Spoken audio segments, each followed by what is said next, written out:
The other thing, let's see, bonuses. So we don't have a bonus policy in place yet, and I think we're really trying to look at being able to fund some type of pay increase. So I'm asking, do we want to have them budget bonuses, knowing that if we get a pay increase, we might take that out, or? Go ahead. I'm generally against bonuses. I don't have a problem budgeting for them, Okay.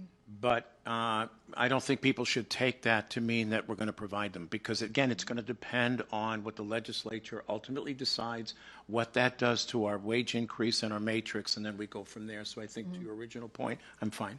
Okay, and I won't approve any budget going forward unless we have that policy in place, because I think it's just very important that we follow guidelines and it's not so arbitrary. So. And then, Bill? I would say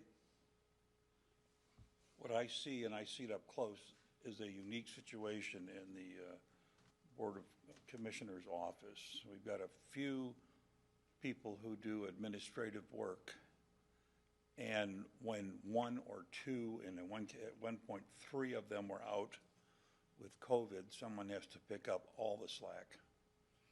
And this has gone on for the duration of the pandemic. And without the work that those 3 people do,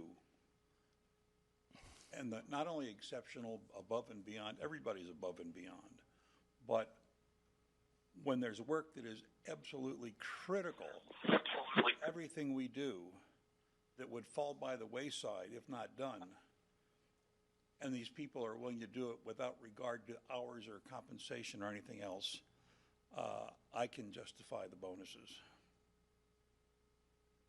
That it? Sylvia, did you want to say anything? No, not at this point. Okay. But we will work on a bonus policy. It's been discussed for quite some time, and so we'll get some samples. We're aware of how Bonner County does it. Right, right. But we do need to do some research if we're going to change how comp policy is referenced and bonuses are referenced in the comp policy. Okay.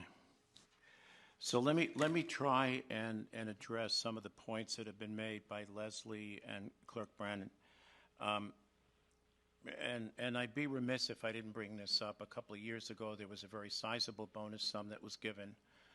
And Clerk Brannon, as you recall, that was in your department. It was in the vicinity of $32,000. And that, I think, is what precipitated the discussion that took us to where we are today. Now, I should also point out that personnel policy, and Sylvia can correct me here if I'm wrong, says that we can entertain him on a case-by-case basis. And that's still my approach. So if somebody comes before me and says, I have an employee that's done this or that, has gone the extra mile, fine, justify it, okay? But that takes us to the second point, which is policy. We don't really have, we have not budgeted for bonuses, that is correct. And I'm not so sure we should budget going forward in fiscal 22. We can, but I think that's going to depend on what the legislature passes in terms of our taxing authority. But what we can budget for, if in fact it's a budgetary item, is time off, compensatory time, or how things of that nature. So the other thing that was brought up, which is certainly not a budgetary item, is recommending an employee, for example, for Employee of the Month. But anyway, so right now we have not.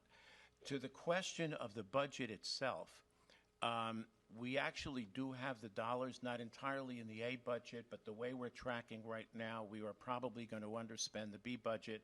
So a couple thousand or $2,500 of the $4,200 will be available. I see Dina's nodding there. Thank you for that. Anyone else? Okay, I'm going to, at this point, is there a motion? I'd make a motion that we approve these bonuses. Okay, do you want to stipulate the amounts, or would you like me to amend it? Go ahead, yeah.